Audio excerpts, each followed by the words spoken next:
इसके बाद ये करना है कि मुझे यहाँ पर डेटा को किस तरीके से हम इंसर्ट करवा सकते हैं, वो काम अब क्या करना स्टार्ट करना। अब इसके बाद इंसर्ट का काम करना है, तो इंसर्ट का काम किस तरीके से हम अप्लाई कर सकते हैं। तो सबसे पहले मैं यहाँ पे क्या देती हूँ, एक लिंक देती हूँ। वो लिंक क्या करेगा, आपके पास क्रिएट न्यू का ऑप्शन आपको प्रोवाइड करेगा।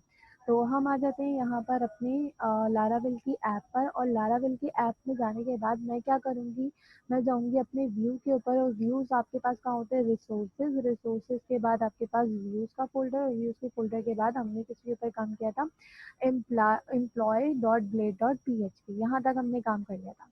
अब इसके बाद देखो, ये मैंने एम्प्लॉय डाटा की क्या दे दी थी, हेडिंग दे दी थी। अगर आप लोग चाहो तो इस तरह का कर लो, मगर मैं इसमें एक चीज़ और जो करना चाह रही हूँ वो ये है कि आपके पास जो है वो क्या हो, कि जो मेरा डेटा यहाँ पर अप्लाई है, मैं इसमें चीज़ों को अप्लाई करना चाह रही हूँ कि ये डिव बन जाए, और मैं इसके बिटवीन, सही है, एम्प्लॉय डाटा के यहाँ पर इस जगह पर मैं एक क्या यूज़ कर लूँ, कि मैं एक रॉ ऐड करवा लूँ। तो वो किस तरीके से काम होगा, या किस तरीके से हम काम कर सकते हैं। तो ये जो मैंने एम्प्लॉय डाटा का टीआर बनाया था ना, मैं इस टीआर को यहाँ से रिमूव करके इसकी टेबल हेडिंग मैं ऊपर डाल देती हूँ। मैं इसको डिव बनाती हूँ, और डिव के अंदर ये जो मैंने क्लासेस कॉल करवाई थी, मैं सेम काम उसमें भी करूँगी। तो ये मैंने यहाँ से कॉपी किया, सिर्फ किस लिए, क्योंकि मुझे एक जो है वो चाहिए। और इसके अंदर मैं इसके टेक्स्ट को H2 की ये जो हेडिंग है इसको मैंने कॉपी किया, और मैं इस डिफ के अंदर इसको पेस्ट कर देती हूँ। डिफरेंस सिर्फ आएगा क्या, डिफरेंस ये आएगा कि आपका जो रॉ है वो चेंज हो जाएगी, और थोड़ा आपके पास ये कह लेंगे बीच में डिस्टेंस आ जाएगा। सही है, कुछ इस तरीके से।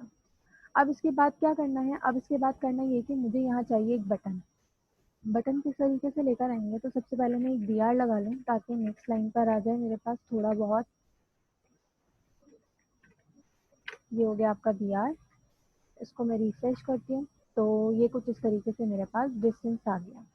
देन अब क्या करते हैं, अब ये करते हैं, मुझे यहाँ पे चाहिए एक बटन जो क्या कह रहा हो कि भाई क्रिएट न्यू का एक बटन आपके पास अवेलेबल है।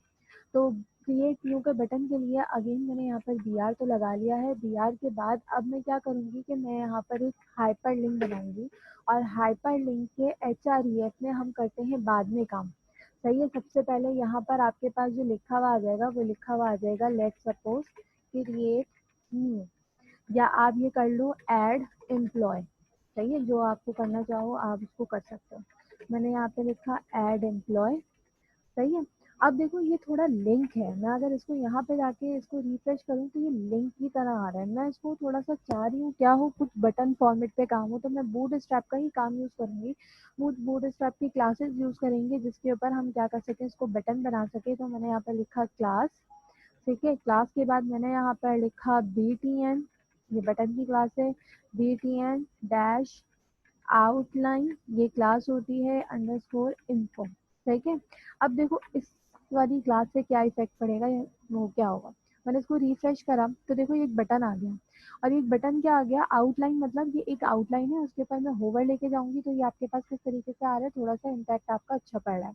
इसी के साथ मैं एक और दफा यहाँ पर क्या कर दूंगी, BR लगा दूंगी। यहाँ ऊपर से भी मैं एक BR हटा दूंगी, क्योंकि डबल BR ज्यादा आपका लेआउट थोड़ा ऑकवर्ड सा लग रहा है। ये मैंने यहाँ पर इसको रिफ्रेश करा, तो ये मेरे पास यहाँ पर BR, इसको एक और बार कॉपी करके ये मैं इसको रिफ्रेश कर देती हूँ। ठीक है, ये मेरे पास आ गया BR एम्प्लॉय डाटा, ये आ गया ऐड एम्प्लॉयज का बटन, ये आ गया, और ये मेरे पास आ गया मेरा रिकॉर्ड। अब मुझे क्या करना है कि मैं जब इसके ऊपर क्लिक करूँ, किसके ऊपर, इस ऐड एम्प्लॉय वाले बटन के ऊपर क्लिक करूँ, तो मेरा जो काम है वो कहाँ होना चाहिए, वो एक क्रिएट का मेथड कॉल करे।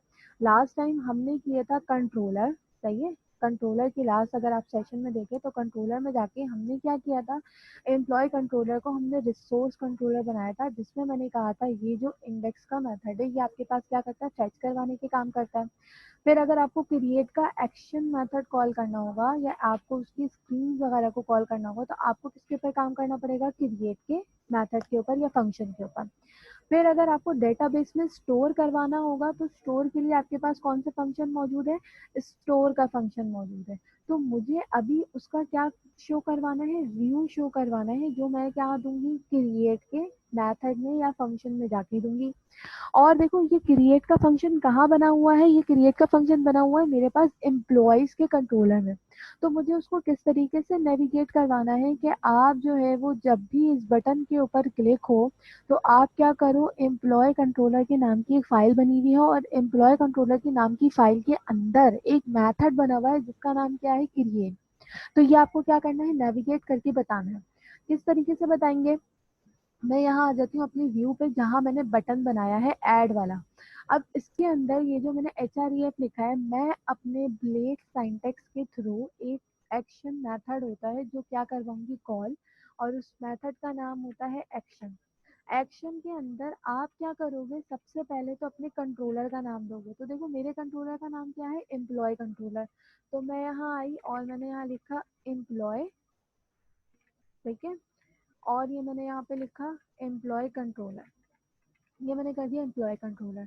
नेक्स्ट मैंने स्टेप क्या कहा है कि आपको एम्प्लॉय कंट्रोलर के अंदर स्पेसिफिकली एक ऐड क्रिएट के मेथड के ऊपर जाना है, जो फंक्शन आपने यहाँ पर कॉलिंग करवाना है।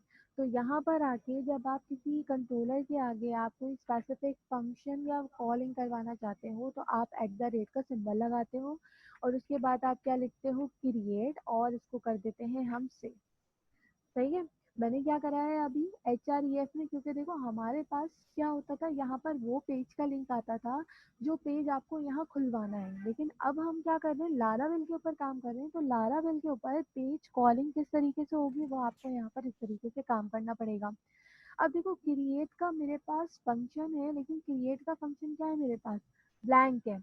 तो मुझे क्या करना पड़ेगा कि मुझे सबसे पहले यहाँ पर आकर एक क्रिएट का व्यू बनाना पड़ेगा, जहाँ पर मैं क्या कर सकती हूँ, अपनी पेज में क्रिएट वाली चीज़ें डाल सकती हूँ। तो यहाँ पर मैं आई, रिसोर्सेज में आइएगा नीचे व्यूज के फोल्डर में, और यहाँ पर आने के बाद व्यूज के फोल्डर में आके मैंने करा न्यू फाइल। और न्यू फाइल का नाम मैंने क्या दिया, create dot blade dot php। सही है। ये मैंने क्या करा, मैंने अपनी नया व्यू बनाया।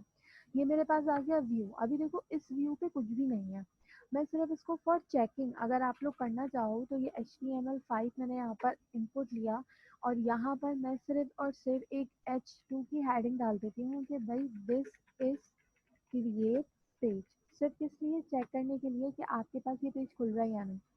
अब आ जाते हैं इधर कि मेरे पास यहाँ पे क्या, क्रिएट का व्यू। अब देखो एमवीसी के ऊपर बात कर रहे हैं तो एमवीसी क्या कहता है कि आप क्या करोगे, मैंने अपने व्यू के ऊपर कंट्रोलर को कॉल करवाया।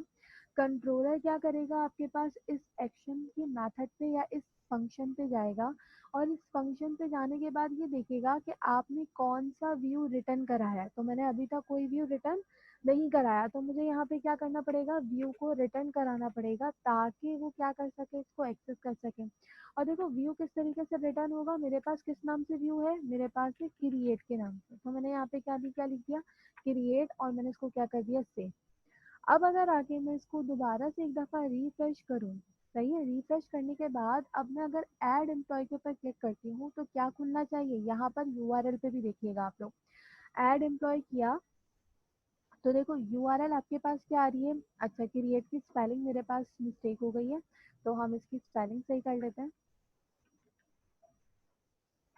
ठीक है। और हम इसको यहाँ पर बैक दोबारा जाते हैं, इसको रिफ्रेश कर लेते हैं और मैंने कहा ऐड एम्प्लॉय। जैसे ही ऐड एम्प्लॉय के ऊपर क्लिक करा तो जो मैंने वहाँ पर H2 की हेडिंग से लिखा था दिस इज क्रिएट पेज खुल गया। और अगर आप लोग गौर करें तो आपके पास यहाँ यूआरएल क्या बन गई, एम्प्लॉयज, और एम्प्लॉयज के आगे क्या खुल गया मेरा यूआरएल, क्रिएट का। अब मुझे क्या करना है कि जब भी मैं इस बटन के ऊपर क्लिक करूं तो एक फॉर्म आना चाहिए और उस फॉर्म में क्या क्या चीज़ें होंगी आपके पास, आपका नेम होगा, जेंडर होगा, और क्या होगी, डेजिग्नेशन होगी। सही है, ये क्या होगा आपके पास, ये फॉर्म में चीज़ें होंगी। आईडी में क्यों नहीं कह रही, क्योंकि देखो आईडी हमने ऑटो इंक्रीमेंट रखी है, इसी वजह से हम आईडी इनपुट नहीं लेंगे। अब मेरा काम क्या है, मेरा काम ये है कि मैं ऐड एम्प्लॉय के ऊपर जब क्लिक करूँ तो यहाँ पर एक फॉर्म आना चाहिए और वो फॉर्म मेरे पास क्या होगा, आपके पास वो ये आपका इनपुट ले रहा होगा। तो हम आ जाते हैं अपने इधर और क्रिएट की व्यू के ऊपर, क्योंकि अब मुझे यहाँ पर क्या चाहिए, मुझे चाहिए यहाँ पर एक फॉर्म, और वो फॉर्म किस तरीके से बनाएंगे उसको हम आगे देखते हैं।